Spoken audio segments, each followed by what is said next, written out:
The 44th International Film Festival of India is being held at Panjim, Goa from November 20th to 30th, 2013. This year, Goa also has the privilege of hosting IFF for the 10th time. American actress Susan Sarandon was a chief guest at the opening ceremony on November 20th, while Michelle Yeoh will be the chief guest at the closing ceremony on November 30th. The IFFI 2013 will witness several things for the first time, including a film produced and directed by any Afghan director, a film from the northeastern states of India. To highlight the vibrant of northeast states, the 44th International Film Festival of India has put a focus on northeast cinema. Czech film Don Juans was the opening film, while Malayalam film Kanyaka Talkies was the opening film under Indian Panorama. To mark the 100 years of Indian cinema, the government has introduced a Centenary Award for the Film Personality of the Year. Czech film director Jiří Menzel will be conferred with the Lifetime Achievement Award, while Indian film actress Wahida Rehman will be conferred with the Centenary Award for Indian Film Personality of the Year. The 10-day-long festival is a celebration of the spirit of cinema and humankind. The festival is conducted jointly by the Ministry of Information and Broadcasting and the Government of Goa. India recently entered the golden jubilee of the launch of its first rocket, the RH-200, from the sylvan settings of the coastal hamlet of Thumba Equatorial Rocket Launching Station. This marks the decisive step of the country's space odyssey, which has witnessed landmarks like Chandrayaan Mars mission. The sleepy palm fringe village became part of modern India's quest to scale dizzying heights of scientific research when an American-built rocket, Nike Apache, was fired on November 21, 1963. The launch site in due course came to be known as Thumba Equatorial Rocket Launch Station, or TERLS, and later became Vikram Sarabhai Space Center, VSSC, a major center of ISRO named after pioneer of Indian space program Vikram Sarabhai.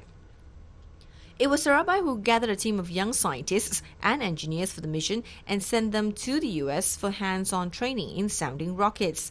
His early recruits included former President APJ Abdul Kalam.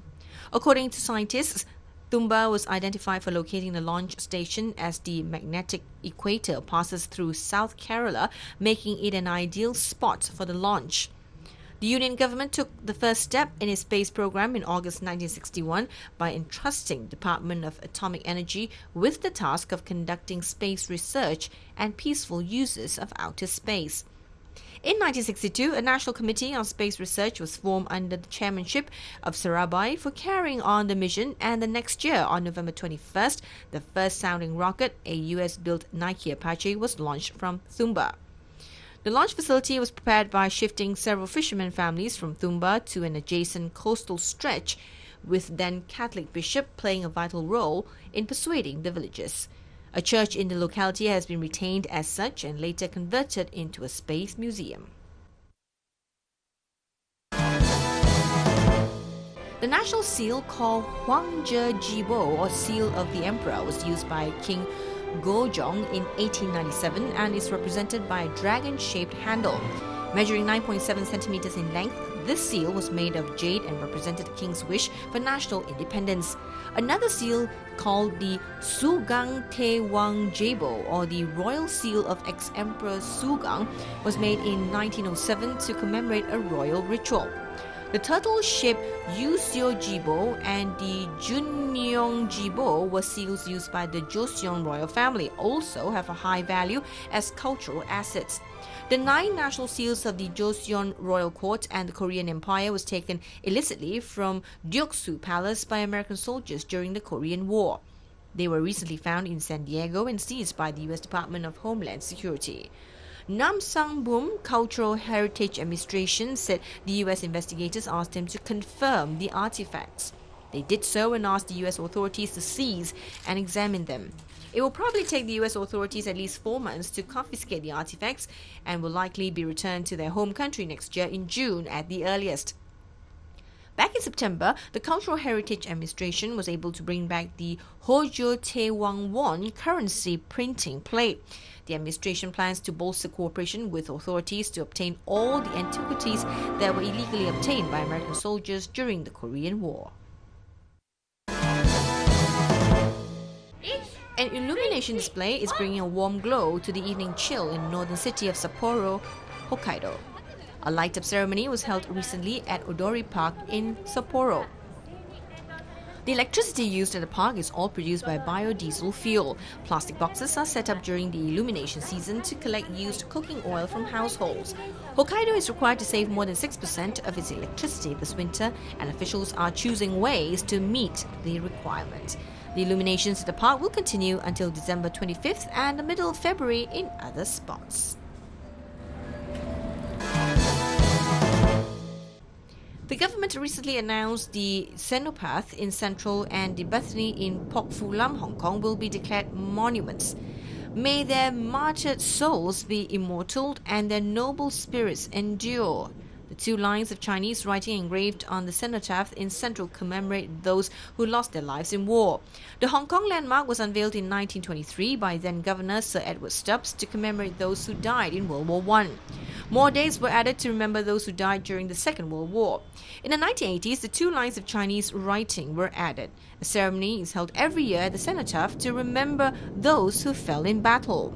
The other structure declared a monument is the Bethany in Pok Fu Lam. It was built in 1875 by the Society of Foreign Missions as the first sanatorium for the sick missionaries in East Asia. It was closed in 1974 and was sold to a developer before being taken over by the government. A few years ago, the government finished restoration work on the Bethany. It has since served as the venue for the School of Film and Television of the Academy of Performing Arts.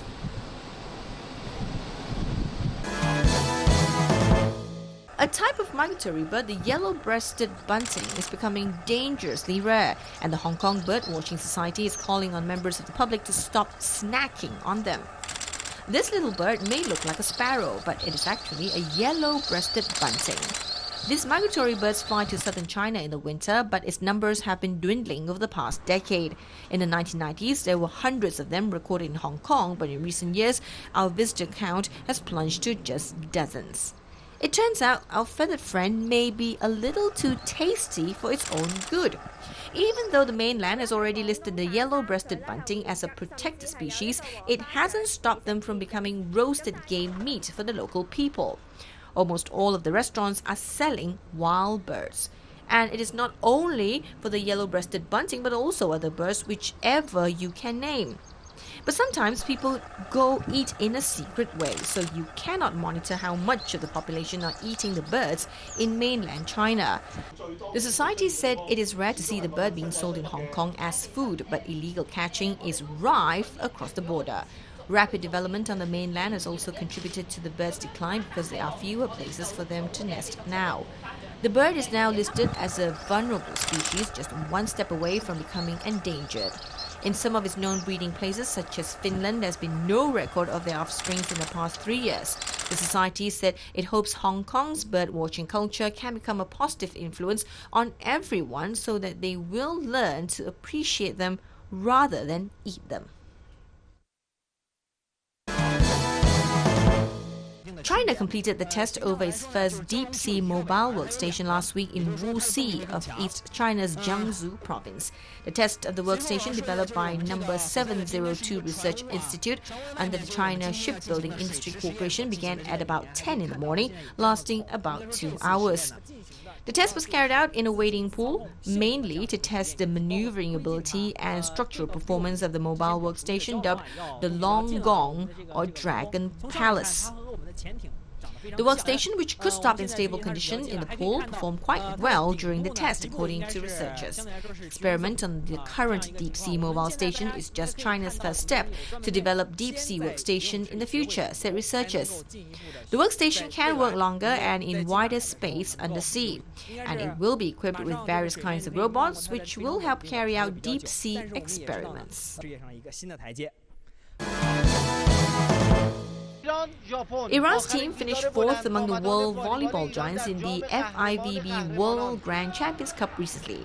On the final day of the round-robin tournament in the Japanese capital of Tokyo, Iran outclassed Japan, who were cheered by thousands of home fans. With Iran's key players Mohammad Mousavi and Amir Ghafour out due to injury, Iran eased past the host team in 3 straight sets.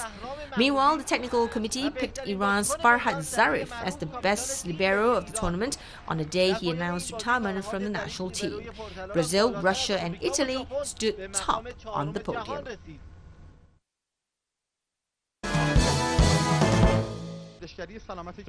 An international conference on health tourism in Islamic countries has kicked off in Iran's northeastern city of Mashhad. Delegations from 52 member states of the Organization of the Islamic Cooperation have taken part in the 2-day conference. The gathering will discuss, among other things, mechanisms for providing further insurance coverage coordination among the governments in order to attract a higher number of medical tourists. The conference will also focus on plans to devise an accreditation system for medical educational centers in Islamic countries. Among the participants at the conference, the United Nations resident envoy in Iran, Gary Louise, talked to IRIB reporter about Iran's capacities in the field of health tourism. Iran has immense potential for health tourism. I have worked in other countries like India and Thailand where there is a very developed health tourism infrastructure. Iran has a strong infrastructure. It is well located, and with its current embrace of the international community, which we see happening all the time, I think it's well positioned. What I think, there are a number of things that need to be done, and that is already happening. What I think the only thing that we need to be careful about, and that has happened in other countries, is that the health industry needs to ensure that it maintains the service and supply to its citizens and does not allow for a diversion of those resources too much to the foreign community that is coming in for service.